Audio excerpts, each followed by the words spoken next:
I want to formally say welcome to the second workshop in Guilford County's Summit Financial Wellness Series, Understanding Your Credit Score.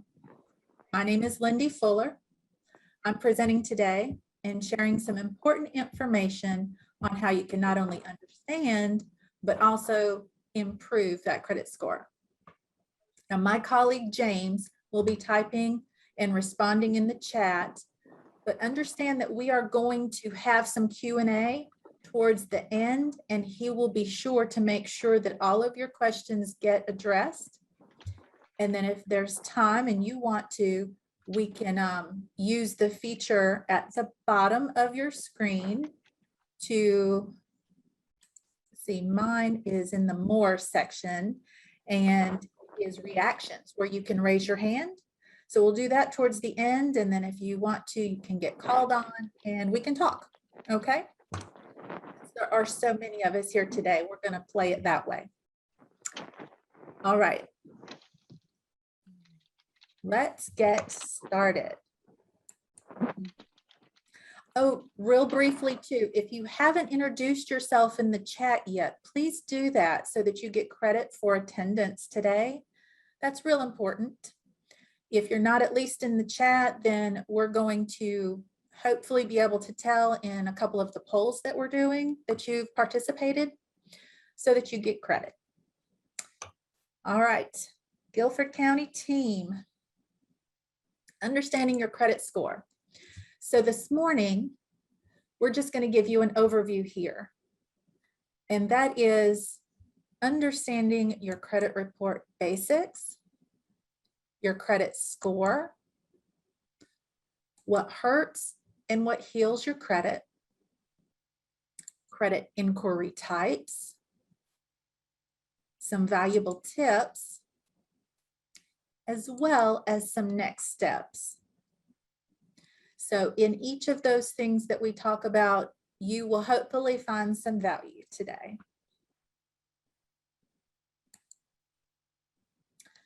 Now, credit reports are basically a culmination of information gathered on an individual from creditors and public records. They provide prospective lenders and other agencies enough information to determine someone's identity and if they're creditworthy. That's why it's important to be sure that that information is reporting accurately and correctly.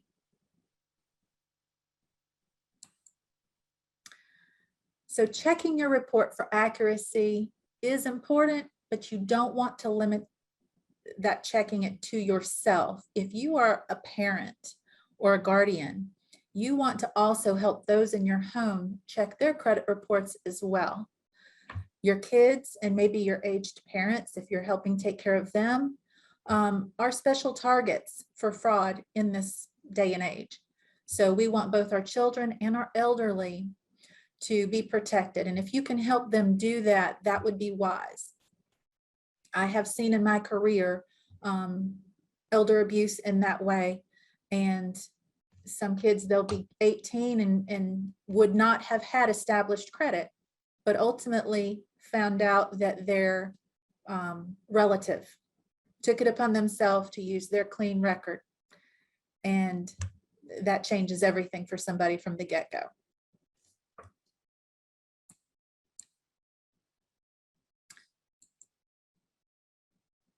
Everyone may request a free copy of their report at each of the 3 reporting credit bureaus once a year. I would start with Equifax, as they're the most commonly assessed here in the Southeast. Then put in your recurring calendar to visit Experian and TransUnion and rotate that with your Equifax credit report every 4 months. That way you're consistently keeping watch on that information, making sure it's accurately reporting at each bureau. And then if you see inconsistencies, you can ultimately dispute those and get those inaccuracies addressed promptly. Now, some people prefer to simply monitor their credit score using an app, which is perfectly fine. I will say that Summit Credit Union offers its members a free quarterly Equifax FICO credit score. It may be accessed through our home banking 24 or mobile 24, but others like to use Credit Karma or something similar. It's a score monitoring function that allows them to keep track of it. Sometimes those tend to be a little higher, though, than the FICO report used by lenders. That said, we still want to monitor it however we do monitor it, whatever the choice is that's most convenient for you. So notice that annualcreditreport.com is listed there. That is completely free. Some websites say they're free. This is actually free. So please feel free to use it, again, once a year per agency. Let's answer the question, what is a credit score? Basically, it's a technical term, yet it represents that number that creditors are looking at to see how credit worthy you are. The closer your score is to 850, which is the highest score, the better. Notice there's some in the red, there's some in the yellow, there's a little blue. That blue is a good sweet spot because you can almost always qualify for the best stuff. When I say stuff, the best rates, the best premiums, when you're in that 700 plus range. We certainly want everyone, no matter what their score, to attain to the best that they can have, right? Because circumstances vary.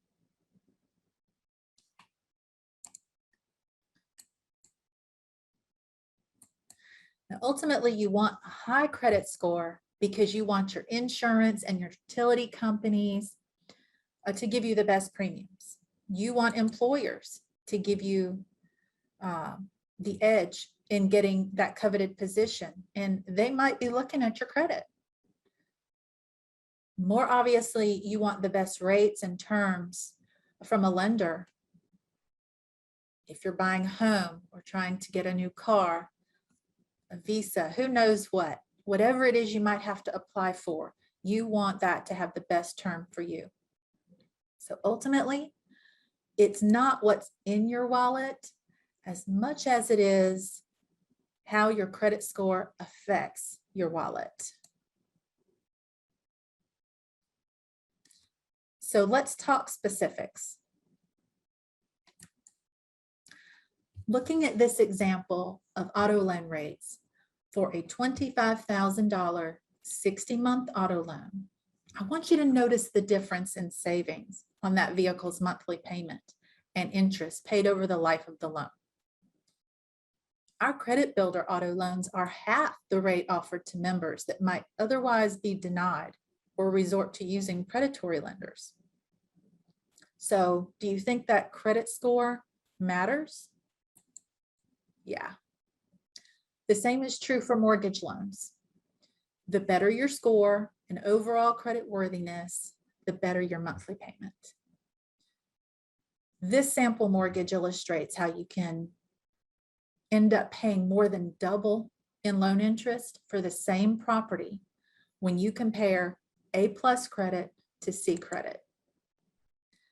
And it's rare that a mortgage is even offered if those scores are below 600. Now notice I said scores, not just score. Mortgage loans require a tri-merge credit report. That means they're going to pull all three reporting agencies and they're going to use that middle score, whichever score is in the middle. That's why it all needs to be accurate information. Ideally, those numbers are the same or very, very close.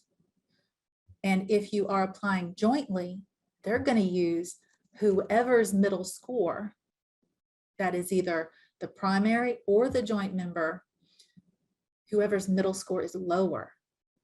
So this is where you need to be strategic and you need to know about where your credit's at before you make these big decisions, because a mortgage is probably the most significant loan that you will ever sign off on. I hope those questions are coming in because we are going to want to address those, and James will be mentioning those from the chat. So please get them in there. All right, so some things on your credit are not factoring into your score at all. In fact, there's a lot of information that doesn't. The bulleted items shown here are not typically used in the Bureau's algorithms for determining your score at all. The first bulleted item doesn't even appear on a credit report, but is often on some applications. So although it's asked for, it doesn't necessarily have to do with your credit itself. It's more likely to do with identity and lender verification.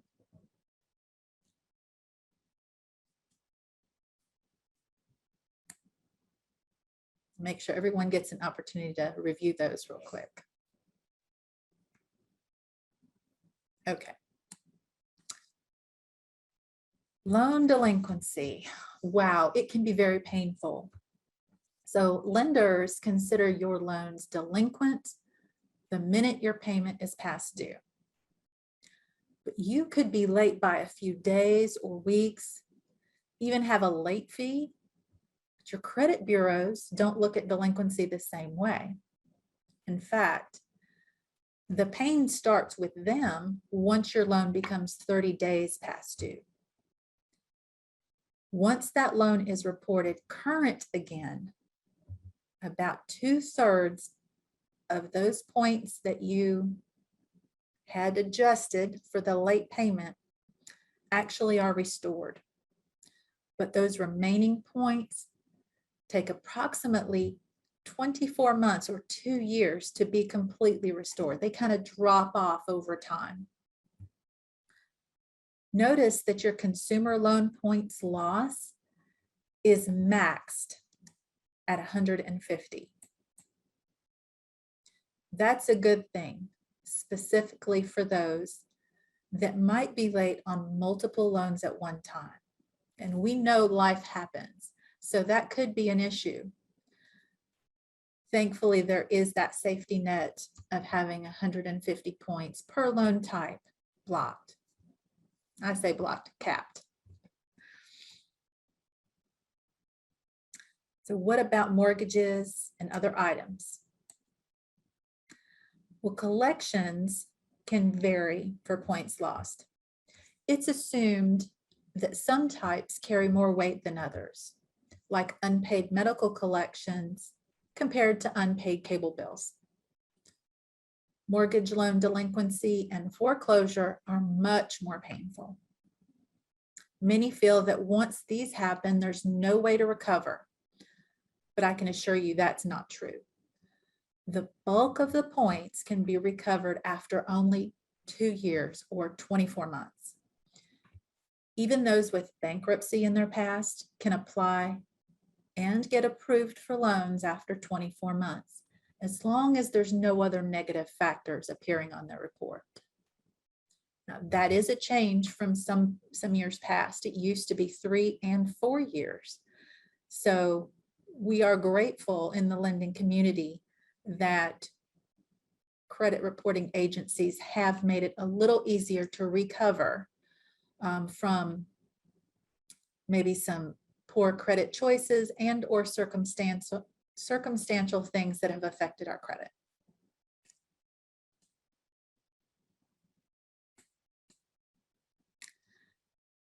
So this is where the saying time heals all wounds really rings true, not just for everything else, but credit scores too.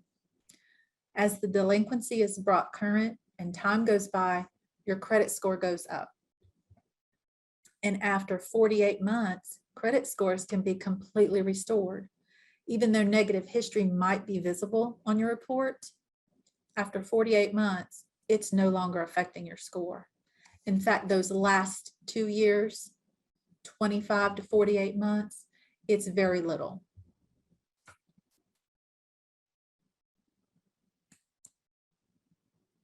Here are some score tidbits. Expect bankruptcy information to remain visible on the credit report for 10 years and any other negative factors to your credit score to be visible for 7. And I said credit score, I meant your credit report. Don't let someone convince you that co-signing for them on their loan won't affect your credit. If it's on your report for good or for bad, it is on theirs too. Finally, about 10% of your score is in the mix. So it's a really good idea to have a good mix, an auto loan, a gas card, a Visa credit card, and ideally a mortgage. If you have a mortgage and you've got good payment history, then you sort of open up a whole nother aspect and can get into what we call the 800 Club.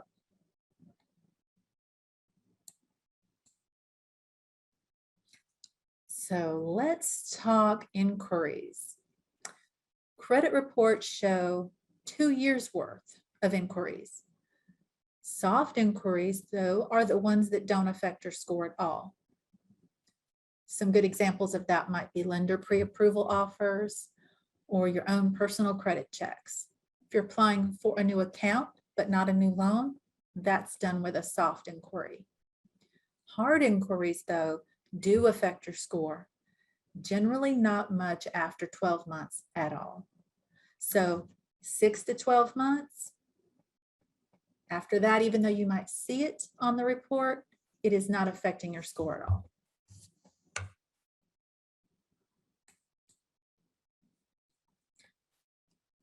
These are some items, though, that can really hurt your score. When a line of credit is maxed out or removed, a portion of that capacity to borrow is affected. Therefore, your score drops. Just because you pay off a line of credit or a credit card doesn't mean you shouldn't close it. In fact, you shouldn't, unless you just can't handle having the credit and you need to close it for that purpose. It should not be something that you close. You should leave it open, keep your capacity to borrow higher. I know that I have heard in years past folks say, well, Grandma always said, baby, as soon as you pay that off, you cut that card, you throw that thing away. Well, Grandma's well-intended in that case, but that's not the best financial advice. In today's day and age, we need our credit score as high as it can be. And if you don't plan to use it, fine. Keep it for capacity and then guard the information so it doesn't get out there. As a side note, if you don't want to use it often, but you don't want to lose it, because some creditors do in fact terminate a line of credit for lack of use it once every 6 months and pay it off so there's no interest. Paying it off does not close it. And for whatever it's worth, don't choose credit that you're not going to use. If you don't need a Home Depot card because you don't own a home and don't need home improvements, don't apply for that. Apply for what you need and then only use it strategically. Now, applying for multiple new accounts in a short period of time can be a red flag for lenders. So stay with reputable lenders. Avoid using finance companies. Those can tend to damage your score. They're called second tier companies. I typically find it's super easy to identify because finance is often in their name.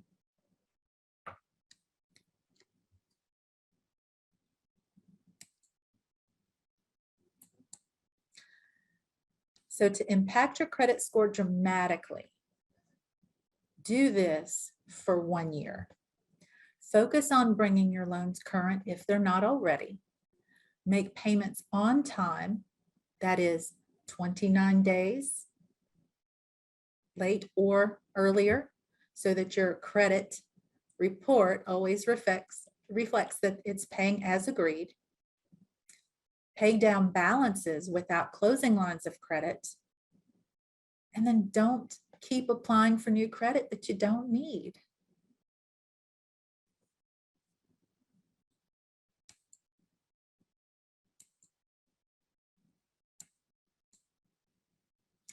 So let's recap for a minute. You want to monitor your credit using annualcreditreport.com. That is not for your score. That is strictly for the information on your report. You want to make on-time payments, at least before 30 days past due. Ideally, you want to pay down your credit cards to 30% or less of the limits overall.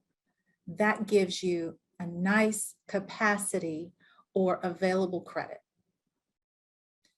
Don't apply for credit too often. Typically, you want to see 2 inquiries or less every year to keep that healthy. Have a good credit mix as well. Remember, having the various forms of credit. And for mortgages, if you are going to be applying for a mortgage or know someone that is, they require that you have at least 12 months or 1 year's worth of a fixed loan type and a line of credit loan type. So those 2 things could be part of how you prepare for a mortgage by making sure you have adequate credit to qualify. Not just your down payment, not just the other loan terms. So be sure you're looking at that too. Lindy, we had a couple questions come in the chat. I think it would be good to cover right now. Okay. Angel's asking, what is it good or bad? Is it a good or bad idea to do a debt consolidation? That's a fabulous question, Angel. A debt consolidation is a very personal choice based on your circumstances. I will say it's usually a smart option if you can make that secured.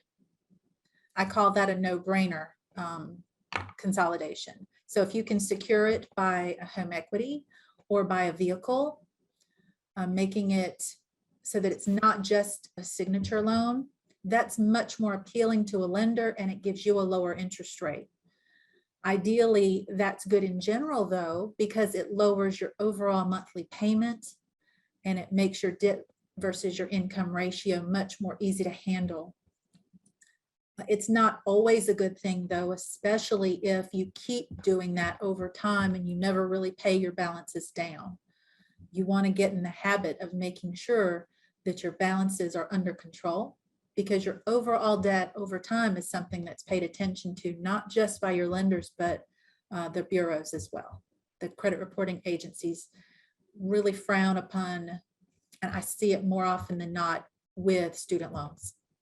Really high balances being carried for years and years and years, and you end up having double the balance because of interest, because they're deferred over and over and over. And sometimes you can't help that, but those balances can typically be very hard to consolidate once they get to that point. Thank you. Got a couple more, Lindy. Another great question. What inquiries are considered hard inquiries?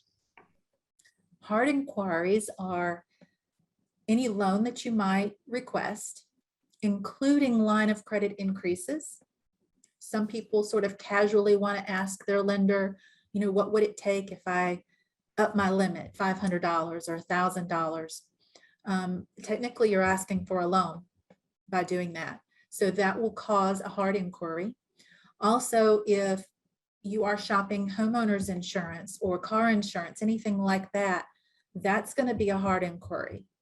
If, let's say, DirecTV, you know, you've got a new home, you want to get DirecTV or some other utility like that, they are going to do a hard inquiry to verify, you know, how much of a premium that you're going to get charged in that based on your credit worthiness as well.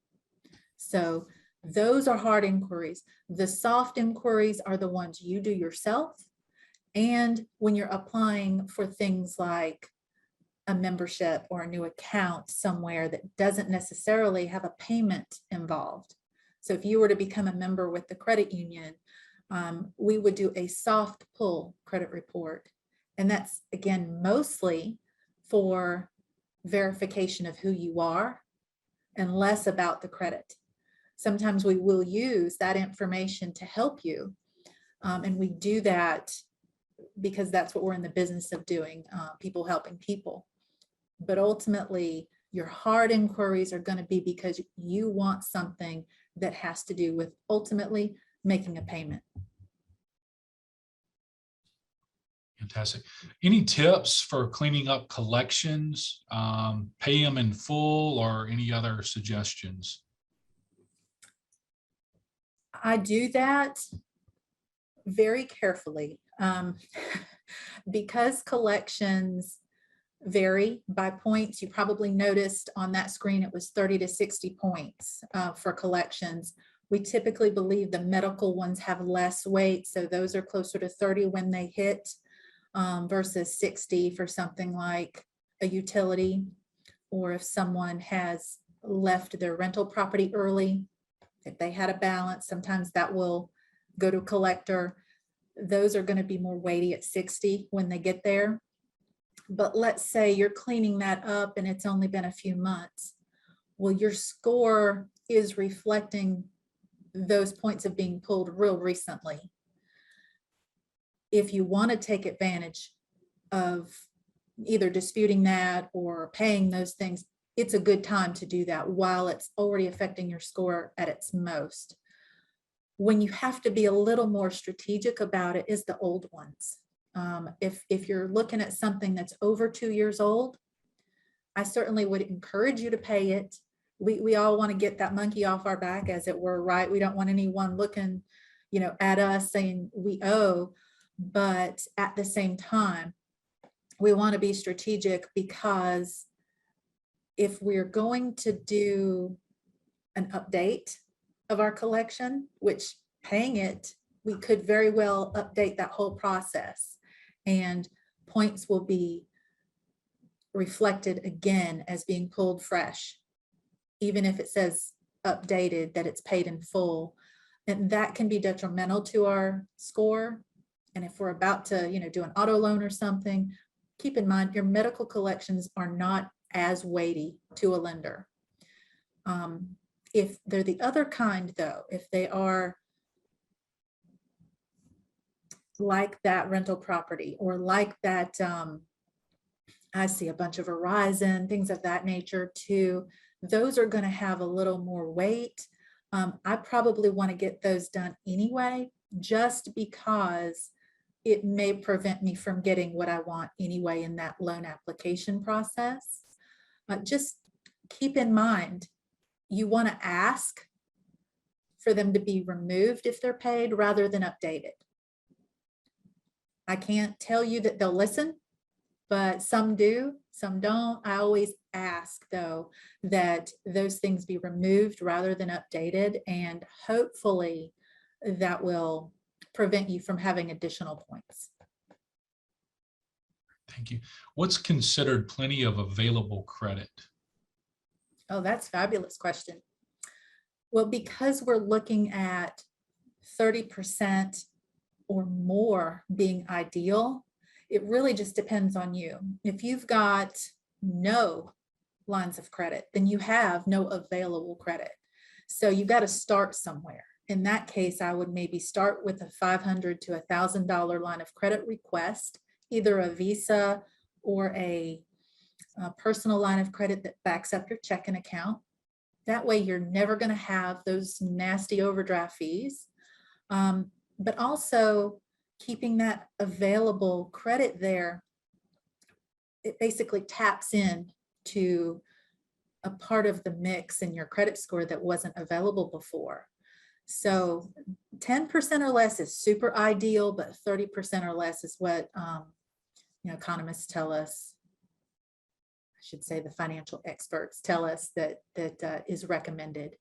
If you've already got 20,000 or more of available credit, $1,000 is a drop in the bucket. But if you use $100 of an $1,000 line of credit, then you're at 10%. So you're okay there. But if you use your whole $1,000, then you've totally wiped out roughly 50 points of your credit report scoring. And I go over that very in depth with folks during a credit score analysis, which we're going to talk about shortly. Very good. Got just a couple more. Some great questions are coming in right now. Is it a good idea to take an offer from a lender for a percentage of the debt that you owe? And also, how does it affect your credit score?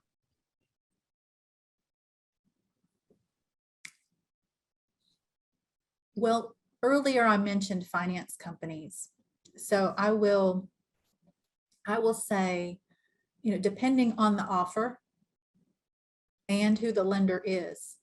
I mean, obviously, if it's Summit Credit Union or another trusted credit union that you deal with already, taking them up on that offer is probably a much wiser option than a finance company, someone that has the word finance in the name of the company, because they're going to be a second tier lender. You got to be careful with scams that are out there too. So I am very limited in who I allow to pull my credit. I typically am known among friends to sort of guard that like a junkyard dog. And I really, really would encourage you not to take offers in the mail without making a phone call, without going online, doing a little due diligence before going further with that. It could be a great option for you, but look at the terms. They can say something great on the surface, but it might be a different picture once you do your homework. Good. I love this question. Is it possible to come into Summit Credit Union to discuss my credit with someone and what possibilities I have with my 22-year mortgage? Yes. And so I went ahead and updated my screen here. In the what next portion of our discussion today, we offer a free credit score analysis, and you've got a couple of options. You can come in. What I recommend you do, though, is make an appointment to do that. You all are in Guilford County. We have 4 branches in Guilford County, and in all of them, we have trained representatives that can conduct these. Personally, I do all the virtual ones for the credit union, and I give my Guilford County folks priority in my schedule. So if you are more apt to sit at your desk or at home in your fuzzy slippers and you want to take care of that during working hours, I'm happy to do that. We can schedule that together just virtually. Some in our branches do it over the phone as well. I only do them virtually unless your HR department wants to coordinate some on-site ones. I do those too for Guilford County, but those are probably, in the light of the pandemic, just going to have to wait. Do late payments to a cellular company affect your credit score? That's a great question. The answer is potentially yes. If you're not doing business with them anymore, they can turn you over to a collection, and depending on how they do it, there is a section for collections on your report, and there's a section that will treat it like a derogatory trade line. So they can reflect payments that way and balances due. Most of the time, though, those are going to be if you no longer deal with them. So if you've got late payments and you're working with them, by the way, be proactive, whether it's with the phone company or any lender, be proactive and say, look, this is a situation I'm in. I don't want you to, to show anything on my credit report. I want to keep business good between us. What can we do? What will you accept because I can't pay this? Do that versus ignoring their calls or their emails or their texts, because you want to do what you can to prevent them from keeping your credit low. You want to keep it high. Does that answer it? I'm not sure it was the whole question answered. I think so. Okay. Got a few more coming in. If we can probably table these here to the Q&A session. Okay. So let's continue then with this part. In our credit score analysis, this allows our members to work with our representatives or myself one-on-one. And if you haven't already spoken with one of our trained professionals yet, this is just an opportunity to get some guidance on improving your score specifically. We all have our own stuff. So this forum is for the general things. We want you to be able to feel confident to use the credit union as a resource. And the bonus is you don't have to be a member. If you're not, I can assure you, you're going to want to be after because of how valuable it is. But this is really a beautiful opportunity to empower yourself. Nobody should care about your credit more than you. So for me, I would strongly encourage you to set up a session, whether it's a virtual one with me or over the phone or in the branch with one of our other representatives. Great question here. How does student loan debt or late payments affect your credit? Well, student loan debt is not much different for the other loan types. You 30 days past due, 60, 90, and so forth, those hurt. The only thing that really makes them a whole lot different is that they don't go away. Bankruptcy will never make them go away. The only thing that makes them go away for you is death. And I know that sounds morbid, but it is the only debt that follows you there. Unfortunately, it is likened to today's, well, I shouldn't say today. Today, it's likened to the crisis in 2008 with housing. That was the big deal then because people owed more than homes were worth. Now, people have so much student loan debt and it's unsecured. Because it's unsecured, it weighs heavy on your score. And right now, there are a lot of things that you can do, taking advantage of some of the government options. There's some debt relief that way. And some people have tried to get, they're playing games to qualify. I mean, literally going online and playing games. There's so many different things that are out there. All I can say is don't dismiss it. Be proactive. Try to address balances before they get to the state of double. I can't tell you specifics, but I have seen things that just break my heart when it comes to student debt, because those folks will never own a home in their own name because of how much debt that they have, because they just can't afford it. No matter how much you make, it's difficult to get out from under. There are programs, tap into those if that's your issue, but the things that I have seen lately in government have allowed at least for those payments not to be reflected as late, even if you're not paying, which is great, but it doesn't cover everybody, and it's not a blanket deal when it even comes to all of the student loans. I've seen them cover some and not all. There's government versus private loans too. So we got to talk specifics when we're looking at your report, and I can be more specific with you, but that's how it works. Thank you. What is a good APR to refinance a car? Well, I would suggest you go to our website and check out our rates, because our car rates are there. Really, it all depends, not on whether it's new or used with Summit, but how long you plan to finance it. And that golden thing I've been talking about this morning, your credit score. So if you know roughly what your credit score is, then you can look at the term and get an idea.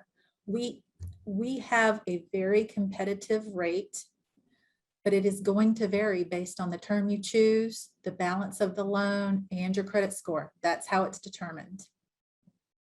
And the fact that we treat new and used vehicles the same when it comes to that rate is huge. Even other credit unions treat new and used differently. And I personally love that because I don't like to buy brand new when you've got all that depreciation out of your way when you buy used. Very good. Got another question in. Is refinancing car loans and home loans bad business? Absolutely not. I think in every lending situation, there's going to be somebody who's had a bad experience. That doesn't mean that that's true for everyone. In fact, refinancing, just like everything else to do with your credit, needs to be strategic.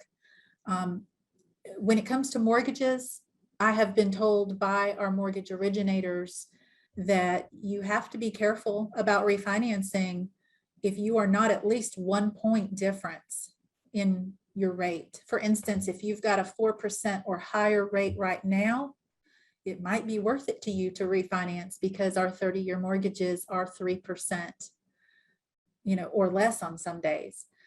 If you're not going to have a whole point percentage, it may not make sense because of the closing costs involved, or maybe where you are in the mortgage you have currently. You might have already paid a bunch of interest and now you only have principal. So there's some factors there. It's not all about the payment and the rate, but people are turning around and refinancing what's left of a 30-year, maybe 20 years left, into a 15, and they're getting a better payment. It's awesome. Like I said, you got to be strategic, but it really works for a lot of people to do that.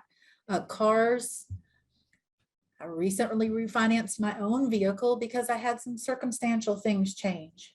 I needed that loan in my own name. So it just depends on your situation and what's right for you. You might need to pay off an unsecured debt using the equity in your car or in your home with a home equity. Your lender is going to appreciate you doing that, and they're going to give you a lower rate than they would on something unsecured. The credit report too will reflect that as well in the balance, and you're paying those on time. I just love this. Lori shared with the group, I've had great experiences with Summit Credit Union, easiest car purchase ever with the assistance of the credit union. So thank you, Lori, for sharing that.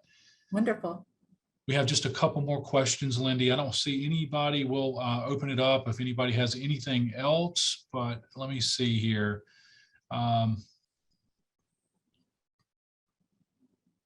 Is it better to negotiate with the company to dispute a credit on your report, or should you use a mediator such as an attorney? Oh, that's a great question.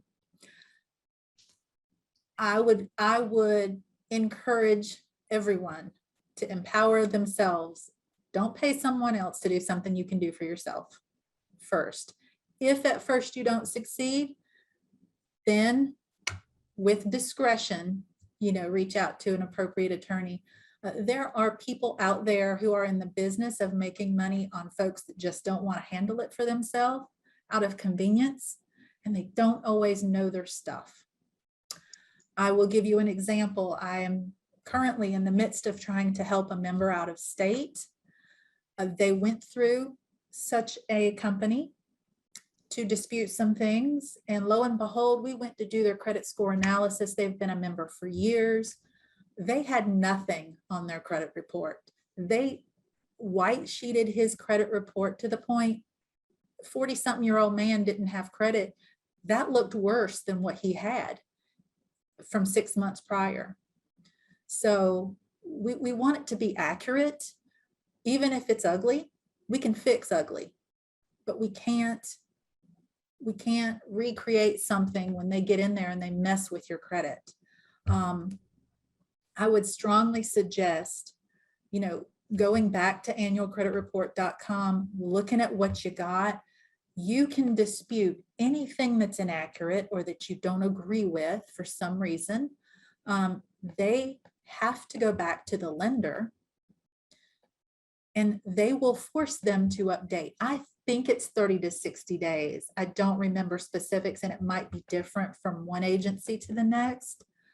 However, because they force them to do that, if they don't hear back from them in that amount of time, it will be removed anyway. So I would say try that first. If you don't get what you need from it or want to involve an attorney, do that with somebody trustworthy. I would just suggest not necessarily, whoever's commercial you just saw. Go with someone who you got referred by somebody you trust or something like that. All right, thank you. Just a couple more, and this should wrap it up, and we'll open up the lines. For the best chance at buying a new car, what is the ideal score that I should have? Every place is going to lend a little bit differently based on credit score. I can tell you here, on a consumer loan, that means anything other than a first mortgage. If you've got over 700, you can probably get the best score, or the best rate, excuse me. If you're looking for a mortgage, a first mortgage or refinance of a current first mortgage, 720 or better will get you the best rate, keeping in mind that there are loan terms. So for instance, on a mortgage, you might have an 80% versus a 100% or 95% loan. What that means is if the home is valued at $100,000, and I would just like to use that number, even though it might be low for some, it's an easy number to wrap your head around. If you're only going to finance 80, then it's an 80% loan.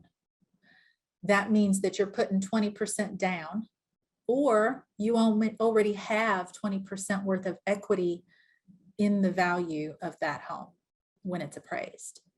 So that particular loan is going to give you a better rate anyway, because the terms of the loan dictate it, versus if you don't have any skin in the game, right?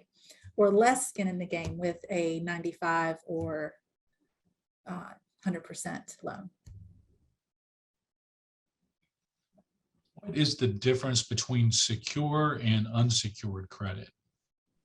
Fabulous question. Secure means there's something tangible like a vehicle title or a home's deed that you can lose if you don't pay.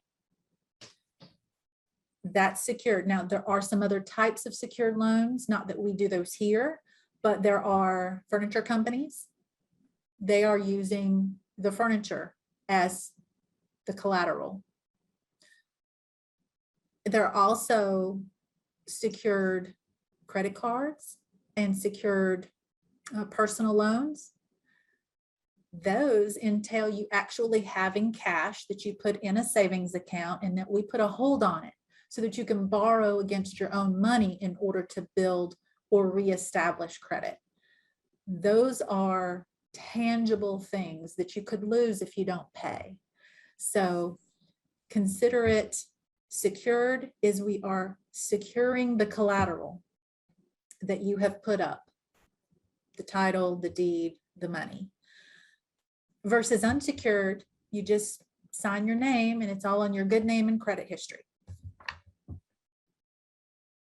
Right.